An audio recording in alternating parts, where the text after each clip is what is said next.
And my hope is that when people read the book, you won't be able to, what I say is unring the bell of understanding that prioritization, but you have to prioritize prioritization as a practice, for yourself and for your team and for your organization in order to reap the benefits of it.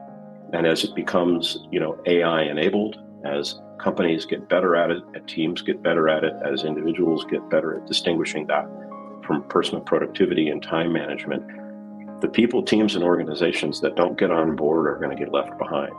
It's just the nature of things, right? Yeah. Either you go with it or, so you stay behind. Exactly. Let me invite you to sit back, drop your jaw, tongue, and shoulders, take a deep breath, and if you wish, close your eyes for a moment and feel the beat within.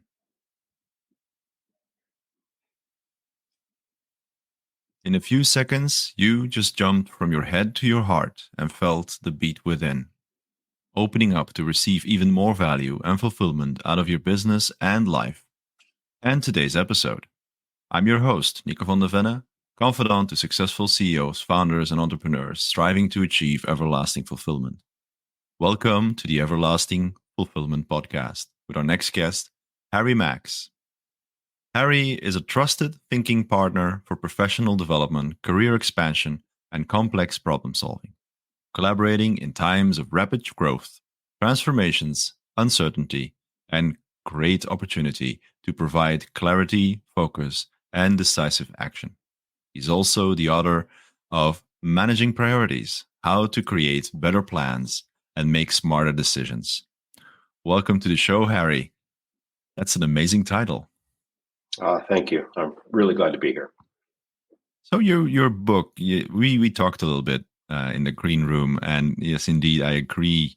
A book on priorities, they're not sown all over Amazon or any other platform that much. Could you tell us, especially, how you got the idea and how you got there to start writing this book? It's a rather interesting story, and I'll try to keep it short. The gist of it is that, as an executive many years ago at Rackspace, I was responsible for experience design, and I had a product line. So I was a product design and development leader in about 1,000-person product organization, which I was one of the 5 leaders. And I had been getting feedback that some of the thinking and frameworks and sort of thinking models that I used day to day were really helping people. So I put together a presentation on that, and it got people excited, and I got invited to South by Southwest, and then I got invited to do a TEDx talk on the subject. I got invited to Adobe and another number of other companies. And what I noticed was there didn't seem to be a lot of intrinsic curiosity about the topic that I was interested in, which was problem framing and diagnostic thinking. But every time I touched on the topic of prioritization, all the hands went up and people started asking questions. And being a product guy at heart, I thought to myself that that's kind of a demand signal that it can't be true that there are no good resources on prioritization, because there are hundreds of books that tell you how important it is. So I took a step back and did an investigation, and I came up with 3 books that in theory addressed the topic of prioritization. I bought them, I read them, and they basically said nothing to me. And then I called a friend of mine who long-term turned out to be the publisher of this book. And I asked him, is it possible that nobody's written a book on this? And he said, no, that's not possible. It's such a fundamental skill. There have to be good resources on it. And we agreed to go off and spend some time doing further investigation. We came back a couple of weeks later, and he said, it is incomprehensible, but there are no good resources on this. And he said, you have to write a book on this. And at that point, I thought, piece of cake. It'd take me a year or two. That was 2014 or 2015. And the book came out 3 weeks ago. So you can fill in the gap with how hard it turned out to be. Yeah, there's a little time gap between those dates. Yeah, yeah, yeah. I think a lot of people start off with the idea, oh, I want to write a book. I know I've done it several times, thinking of it and starting on one, fiction or nonfiction. But you Hmm. always end up, finding out that it's not that easy. It's not that difficult either. On one side, you have to, very. I think it's a part of being very disciplined and consistent in just writing. That's one of the things that I've heard. I think last year or the year before, I joined a program on how to write your book. Hmm. Didn't finish it, but yeah, well, other things came up. But it was clear that was one of the first things that she told us was, if you want to do something, you have to be consistently just writing, and if it's right or wrong or whatever, as long as you're writing, it's that was one point. I don't know how you feel about that. Well, I have a couple of thoughts. One is that I learned through the process that people really write the book that they need to read. That was the first one. And the second one was that there are really two kinds of people in the world. There's always that distinction, right? There are people who want to write a book, and then there are people who want to have written a book. And they're Mm. very different, right? Because wanting to write a book is like wanting to climb a big mountain, and wanting to have written a book is really wanting to be able to hold a product in your hand that you can share with the world. They're very different processes to get there. Yeah, yeah, absolutely. So you were saying that you've been in a couple of Silicon Valley stories, in several different positions. You must have met some very interesting people along the way. No doubt. I have worked with some extremely eccentric and brilliant people, humbled by the intellect that I've encountered and the creativity I've encountered. From I mean, I used to pick up my videos at Midvid in Palo Alto, which is where Steve Jobs got his videos, and I used to bump into him. And I also spent some time working at Apple as well. And I got to work at DreamWorks, and my God, those people were creative and smart. I mean, I just felt like, I'm not going to say I felt like an idiot, but I definitely felt like the dimmest bulb in the room sometimes. So what was your role at that time then? At at the time of DreamWorks, I was responsible for the intranet, and that's the internal internet inside the company. And that the intranet for DreamWorks was what facilitated communication, collaboration, and publishing internal to the company. And what most people don't really understand about 3D animated movie making is it's all software, right? It's all software development. Hundreds and hundreds of people working for years to create a pixel perfect digital image that runs for 2 hours. And in order to have that work, you've got to have good internal systems for sharing documentation, for communicating, for collaborating, and so on and so forth. So the hub of that, or the brain, if you will, was the intranet, and I was responsible for kind of managing that, evolving that, keeping it going, and so on and so forth. At Apple, which was actually many years earlier than that, I worked in the networking group there, and I was working on technical documentation for something called GeoPort, which turned out to be the precursor to USB. So that was a technical specification that had dealt with hardware and software all the way down to the chip layer. And so I joke around with people. I'm not an engineer, but I speak engineese. So I really I really enjoy working with engineers, engineering talent, product design, development people. Yeah, yeah, I can imagine that must be fascinating. I always found it so intriguing. Um, excuse me. I was in IT for 15 years as Mhm. first line and second line support. Ended up in networking and never really did the actual development of a network or anything. Just basic maintenance and see that the packages ended up in the right place. But one of the things I've always found very difficult for myself is the actual programming. I used to work with classic MS DOS bat Mhm. files. That was my extended knowledge. And at some point, I told this before on the podcast in another episode, but I was in a weekend where the MS Blast virus hit the company, and it rebooted all the Windows 2000 machines that were not Service Pack 2. I'm talking really technical here, but basically, what we needed to do is reinstall all those machines by an automation. And I learned using batch files and on the floppy disks. You know, when you opened up the computer, you put in the floppy disk and you stirred it on, and it would automatically find an image and stuff like that. But the funny thing was, I went home that weekend to find information because in the company they didn't have a lot of real good books. So I went to this little shop. It was a computer shop. That was the actual name of the shop was Computer Shop. And I went there and I saw a book of MS DOS. I think it was 6.0 or something. And I picked it up and it had all the old commands in DOS. And I was able to read that. I understood what was in there. But then years later, somebody asked me, let's do this in a VB script and this and that. I have no idea what you're talking about. I could not capture the whole idea on how the system worked. What I saw in the old programming was really simple language. When you do this, that would happen. If you put that there, it will show this and that. And in these news, and that's what I always find so intriguing. I have a guy I work with. He's amazing with data. Give him an Excel sheet, ask him to visualize something really almost crackpot, and the guy does it. And I think a couple of weeks back, he was like, "Oh yeah, we've got this automation system sending out mails to meeting requests to people, when they are planned for a training."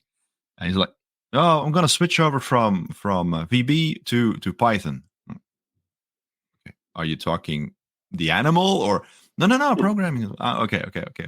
We're talking the same language, and he just switched over in a couple of days to completing. And I'm like, how? And then what I've noticed now is, of course, with the other tools that are coming out like AI, and so you can use these things to help you along the way. But when we started in IT, that a book was a book, and that was your reference guide. And then later on, you had Mr. Google, who gave you another reference guide that was still limited. If you were lucky, you could find it in forum at page 2000x or whatever.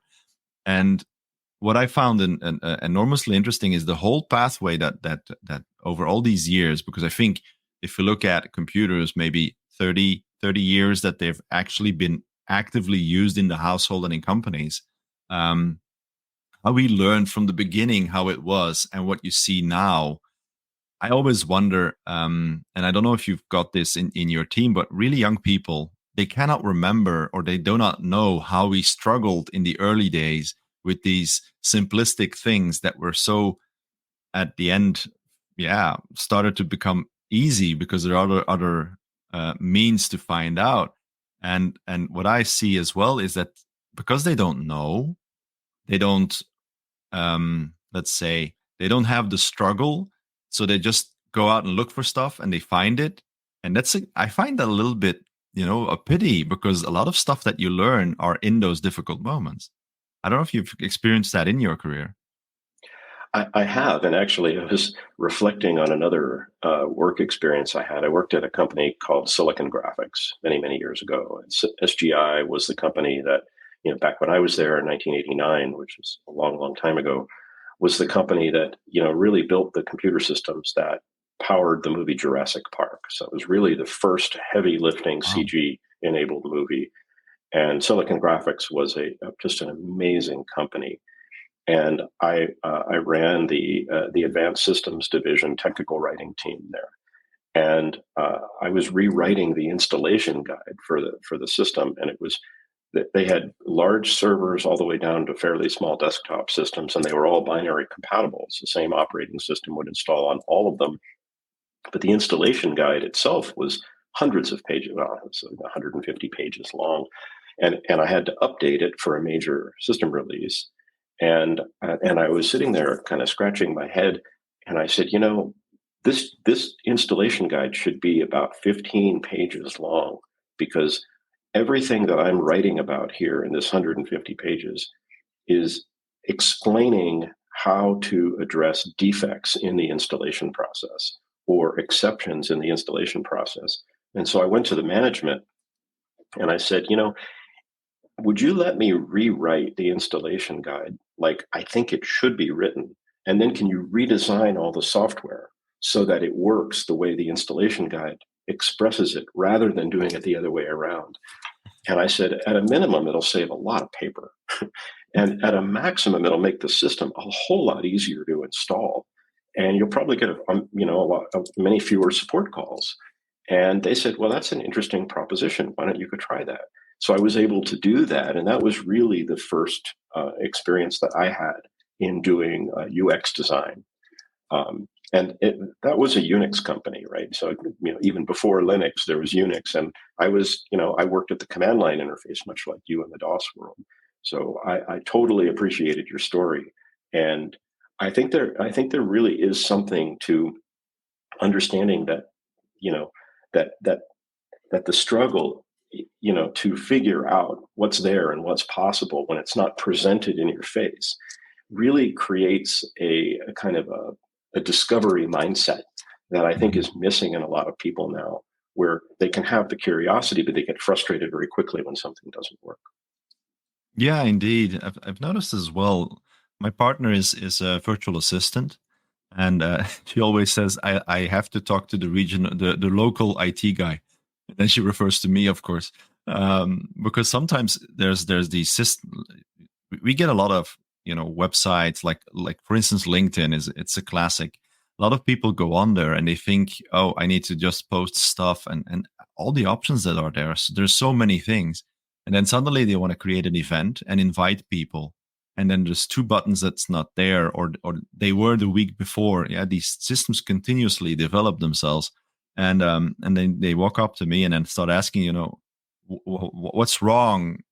And I don't have the tendency to go and look for what's wrong. I look for what's possible. It's Mm-hmm. something that I learned, especially in those days with that equipment. You had a limited environment where yeah, either you knew it or you didn't. And if you didn't know it, you worked around it. It's like, a brick wall.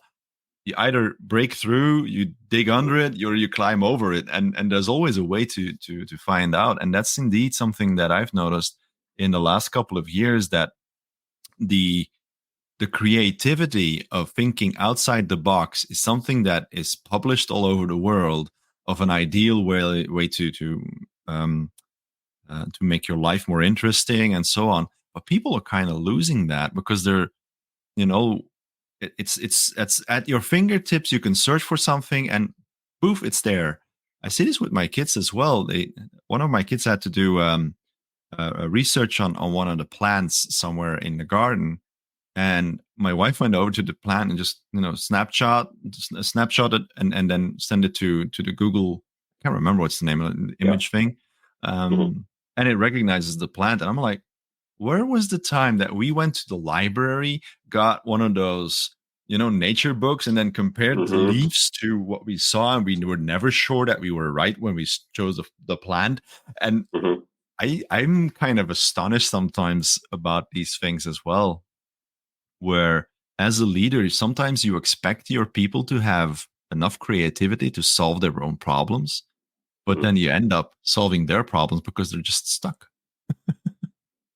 Well, and to your point about the going to the library, I think the best part of a library was the card catalog and the experience of serendipity of finding something you weren't looking for that was even more interesting and more relevant. Oh yeah, I remember those times. Mhm. Yeah, we have this very big library in the closest city, and I'm always thinking, oh, I need to spend mornings there, just a couple of mornings in the week or something, just to sit and find a book and take it off the shelf and start reading and say, oh, this is something I want to read. But then there's so much that happens in life that you just don't do that. And at least last couple of weeks and months, I kind of download a lot of books and just do it that way. But it's always on a digital device. And I don't know about you, but I still love the feel of paper. Oh yeah. You know, really holding that book, even though my fingers start hurting after a while when they're too heavy. But anyway, that's a perk or something. I don't know. But yeah. So in the time that you spent in these beautiful companies, what kind of challenges did you see in your leadership role when you were there? You know, the if I were to step back from it and look at it with the perspective of somebody who's now an executive coach, who became an executive coach after being an executive, and after becoming an executive after getting, promoted over time into various roles, on some level, and I know this may seem a little self-serving, but on some level, it almost always came down to being able to figure out what the priorities were, right? And it turned out that finding a way to collaborate across teams and get to a place where everybody largely agreed on what was most important and what was least important, and then how it is that you were going to make adjustments and trade-offs for the things that were in between that, across teams that had conflicting goals, that had, different agendas, that were really all trying to help, the company or the organization, but had a charter that effectively put them in conflict with other teams or parts of the organization. The the the crux of the challenge turned out to be prioritization. You know, just yesterday I was looking. Somebody presented something back to LinkedIn, a workflow for product design and development, and they had identified that prioritization happened after the roadmap.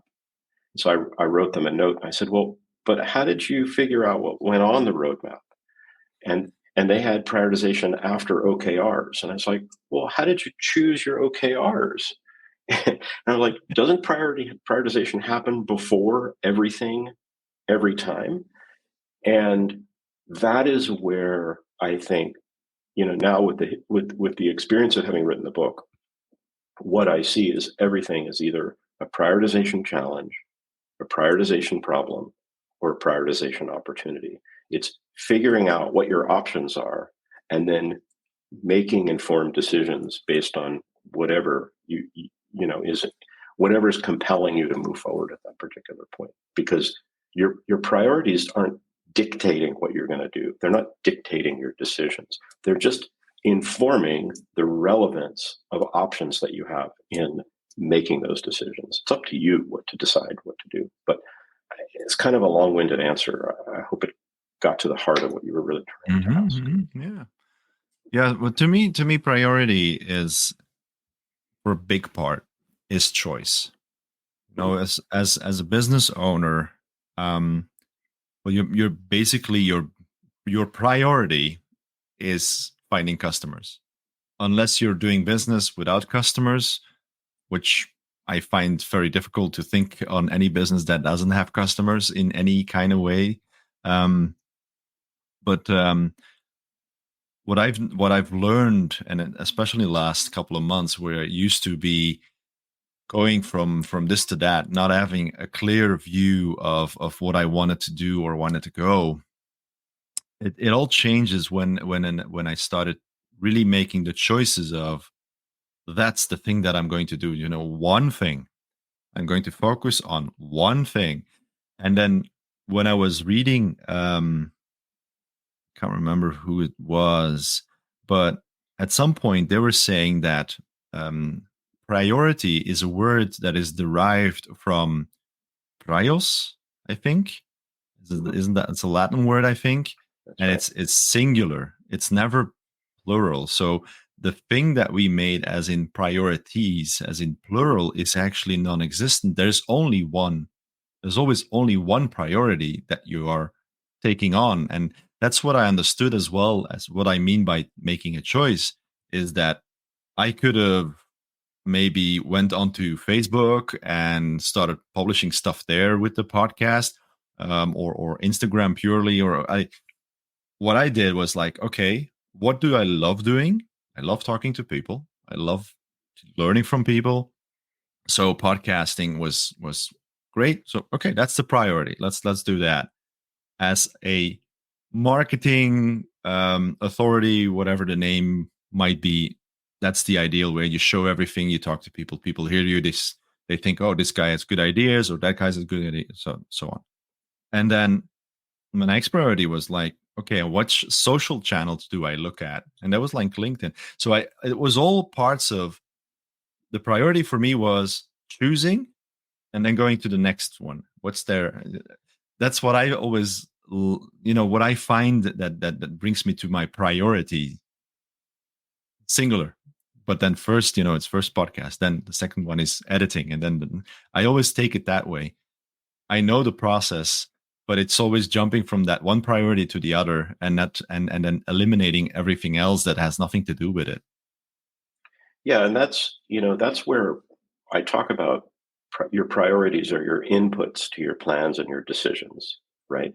And the thing is in simple, relatively static environments, we can rely on the more traditional definition of priority as the thing that's prior, the thing that comes first. Mm-hmm. And the unfortunate reality of living in adaptive, complex organizational lives is that we end up with conflicting priorities because Mm-hmm. it's it's not just our priorities, but in an organizational context, when you're dealing with human beings, different people are going to have different needs, interests, and goals.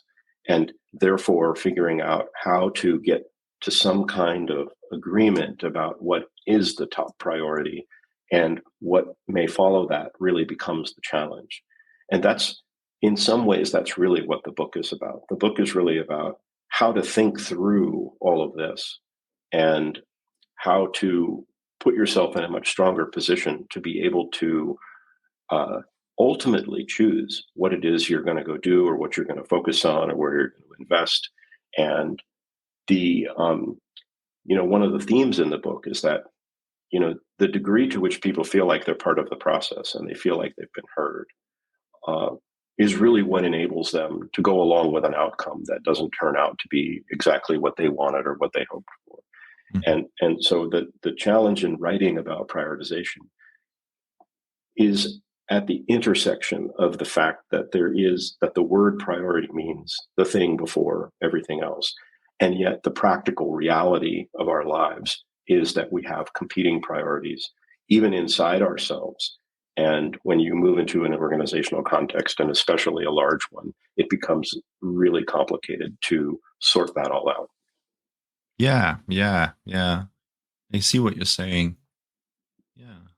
So is there a couple of tips that you also give with your book, within your book, that people, concrete things that people can do to make their life easier, I would say, within a corporate environment or as a leader? Absolutely. I mean, that is the crux of the book, right? The book basically proposes that the best organizations in the world, the Apples, the NASA's, the Amazons, you name it. There are lots of great organizations in the world. I'm just pulling from the usual suspects in my list. But the best organizations in the world figure out how to prioritize. And those organizations are composed of teams that know how to prioritize. And those teams are built on the backs of individual contributors and frontline managers that are good at prioritization for themselves. And it ladders up from individuals to teams to the organization. And the challenge is that, individuals tend to confuse prioritization with personal productivity or time management. And organizations tend to confuse prioritization with strategic or annual planning. But prioritization is its own thing. It's related to those things and it helps in those areas, but it's different. And so for each, whether you're an individual or whether you're a team or organization, I address exactly your question, which is what is the thing that's going to help you most? Well, from an individual point of view, there's a pattern that emerged that if you do the following three things, you're winning, right? The first, I encapsulate this in the chapter on the morning boot routine. I think it was speaking of booting up like a computer, Uh-huh. booting up in the morning, for me, post espresso is uh, I you agree. want to do three things. You want to identify whatever it is you're avoiding.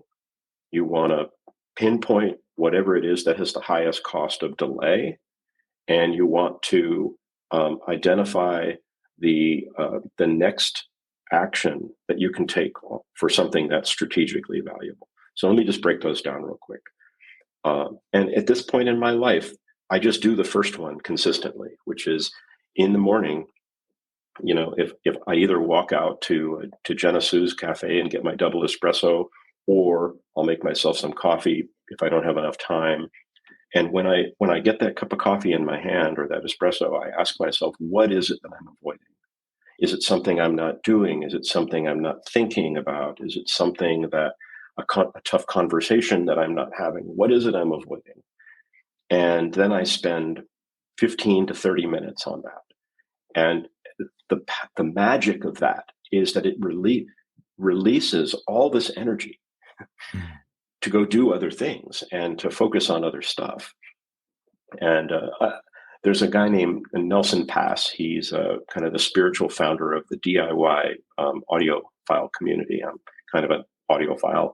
He also runs a company called Pass Labs, which makes very high end amplification, preamplification for if you're interested in audio.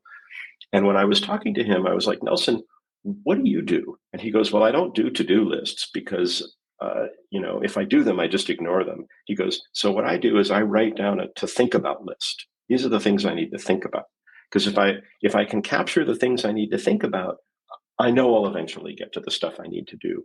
And so identifying an avoidance, what I call an avoidance, the thing that you're avoiding, and then picking the one that's most important, and then attacking that thing it's magic. The second thing is what has the highest cost of delay? You could think of it as urgency, but I like the concept of cost of delay better. I got that from the safe agile community, kind of agile at scale. And cost of delay is what is it that if you don't address it now is going to get more expensive over time, right? I think about it like an airplane ticket, right? If you buy the airplane ticket early, it's probably going to be less expensive. And if you wait too long, you might not even be able to buy it, right? So Mhm. buying an airline ticket has a high cost of delay. But all of us have things in our lives that have cost of delay, right? Because as my friend Paul Henderson says, bad news doesn't get better over time, right? So you might as well figure out what has the highest cost of delay, and then you know, and as irritating as it might be, and there are certainly books on the topic, like Eat the Frog and whatnot. Yes. Go deal with that. Mhm. you know, Mhm. and then the third thing is, all of us have really non-urgent but important things we're trying to accomplish in our lives, whether it's at work or whether it's at home, and yet those are often not pressing, right? They're not urgent. They don't have a high cost of delay. They're longer term. They're typically bigger. But what is the next thing you can do to move that forward? And that becomes your next action step for a strategic item. And it's really, I mean, I do those three things in under 30 minutes every day, like brushing my teeth. I don't go out of my house without brushing my teeth. I don't go out of my house without doing those three things. And it doesn't take that long to do. And that's a game changer. I mean, it is a game changer. The most effective people that I interviewed and talked to, and looking at my own process and then codifying it into this morning boot routine. Like, I mean, if you do nothing else, just do that. And then for teams, there's something different, and I'm more than happy to talk about that now. And then for Yeah. organizations, there's something different. But as an individual, or kind of a new or aspiring or recently promoted manager, that morning boot routine, it's like one chapter in the book, throw the rest of the book away, read that chapter, start learning how to do that, turn it into a routine, and your life will change. Okay. Okay. Yeah, I remember using when I was in project management with complex environments. I usually got the projects that nobody else wanted anymore because they were so complex, or there was infighting and stuff like that. I'm very good at negotiating, so that Mhm. kind of helped. Um, I used three questions. What did we do? What are you going to do? And what's stopping you? Hmm. Those were, everybody got 5 minutes. It was like 8:30 call. The whole team was there. Could be 10 people, could be 20 people, but everybody had to prepare for those three questions. And at the end of the meeting, I had a list of all the issues that was stopping them. That was my priority. Yeah. All the rest of the stuff was just, checking up of what's being done and because basically I tend to say I'm the dumbest person in the room. You Hmm. guys are the experts. Of course, I'm not the dumbest person in the room. I know exactly what's going on, but it's just a point of view saying, you guys are the experts. Tell me what you've done and what you're going to do, and tell me what's gonna stop you. And as well, it's good to have these kind of in really simple things to activate a whole bunch of people in a certain way so that they prepare themselves, because it's not that for me the only thing that was important was that one list of what's stopping them. All the rest was setting them up for success because they knew exactly what they needed to do, because they knew what they had been doing. Yeah. And I had beautiful results by that. And there were even people, and I always loved that. When I started a new project, there was people asking to come on my projects because they knew that stability of every day being able to do that, they knew exactly where they needed to go. I know it's a system that comes, I think it's from Scrum. I thought it was Scrum. But I love picking up these little things. And what you're telling me, I think your book's going to be sold really quickly at some point in the near future, maybe this evening, uh, and be sent to a certain address in Belgium. But Yeah. but yeah, it's all these simple things. It's like um, Yeah. I use 4 alarms. Actually, today I discovered a fifth alarm each morning on my cell phone, and this is mostly personal motivation, but it's the same thing. It's one thing is something is amazing going to happen today. What's the one thing I can do today to make the world better, or who can I serve? Yeah. Let me guess. See, they're automatically on my cell phone. Of course. It's Yeah. typical you forget them. But the last Hmm. one that I discovered today was well, actually last night by seeing a lecture of Leo Bomans, the guy who Mr. Happiness himself. Hmm. He wrote the book on happiness, and he was saying fear is a reaction, and hope is a choice. And Mm. I loved that. I was like, yeah, yeah. I think if we look at it, how many times in the leadership role that you actually are a little bit afraid of what's going on? We're only human, there's stuff going Yeah. on, and your deadlines might not be met, or people are dropping off the team because you don't know why. And fear tends to come in, and then looking at it this way, where you're just saying, okay, I choose hope. I want to make this stuff really work. I don't know if in your experience, if you've met any people in your coaching um, who've had some very very eccentric issues come up their way as a leader that you want to share with us. Oh, first off, I love that hope is a choice, and I mean Mhm. that's really wonderful. Uh, I'm, I think the biggest challenge that I see in the leadership development space and kind of the executive coaching space is the real struggle that people have to be their best selves, and because they know what they need to do, and they know, and and yet circumstances challenge them beyond their ability to stay present and detach and respond thoughtfully versus reacting. And that's really the kind of, I think, the issue that challenges people at the most senior level the most, because they don't have those jobs because they're easy. you know, every once in a while, somebody will come to me and goes, "I think I'm starting my own company," and I'm like, "That's failing an IQ test, right? It is so hard to. I mean, it's rare for a company to be easy. And another one, people will come to me and like, I'm ready to quit my day job. I'm ready to start this new thing. And I'll be like, don't do it unless you can't not do it. Right. You have to feel like it is a compulsion. Like you Mhm. just cannot avoid doing it. And the reason for that is it's going to put you up against your limits.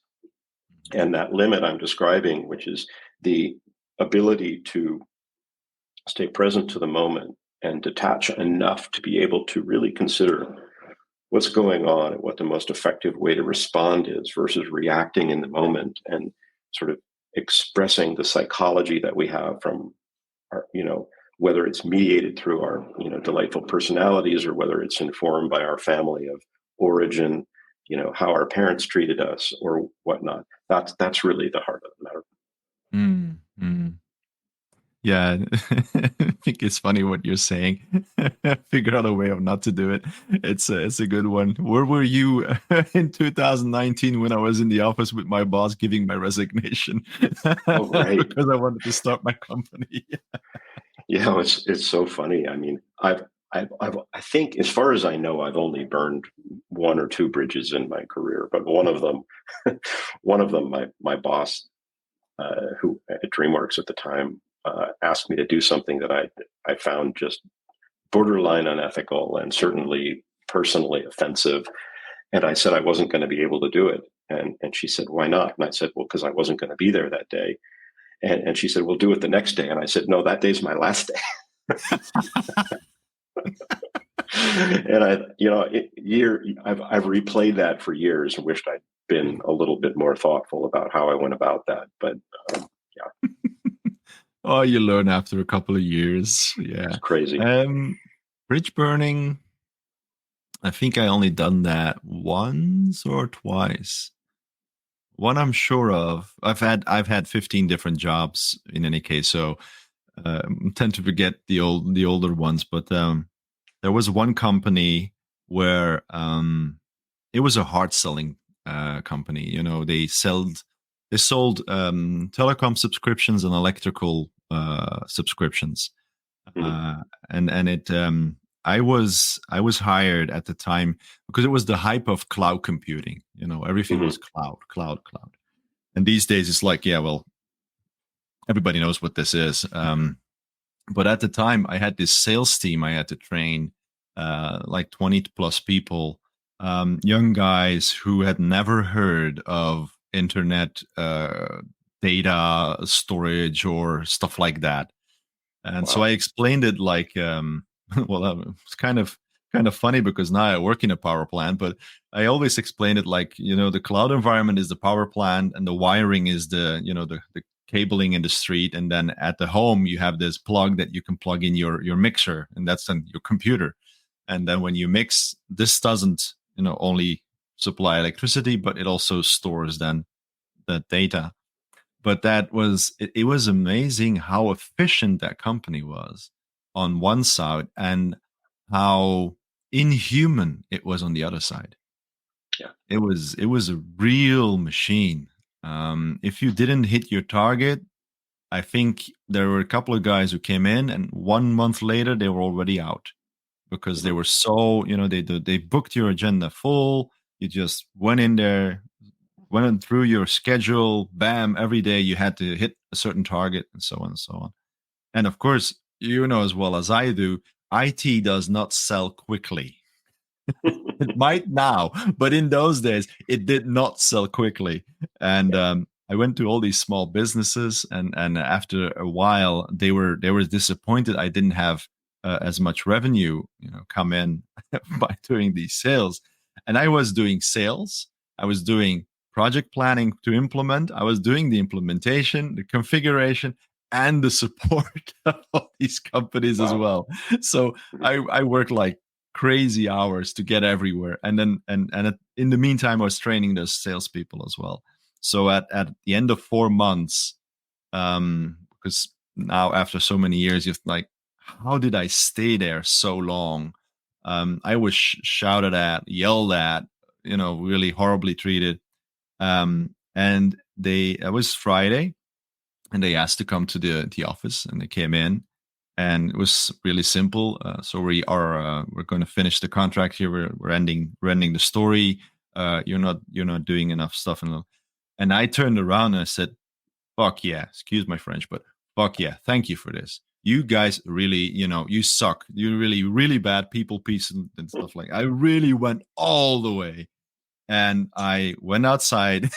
Normally, I could have gone home with the company car, but I wasn't allowed to anymore, so I had to call somebody to get home.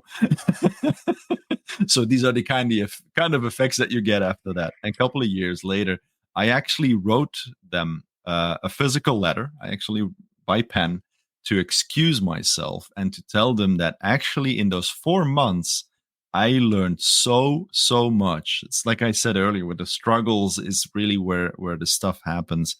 Yeah. And I never heard of them, of course. I'm not even sure if the company even existed anymore, but I sent it to that address. So maybe somebody opened the letter and said, "What's this about?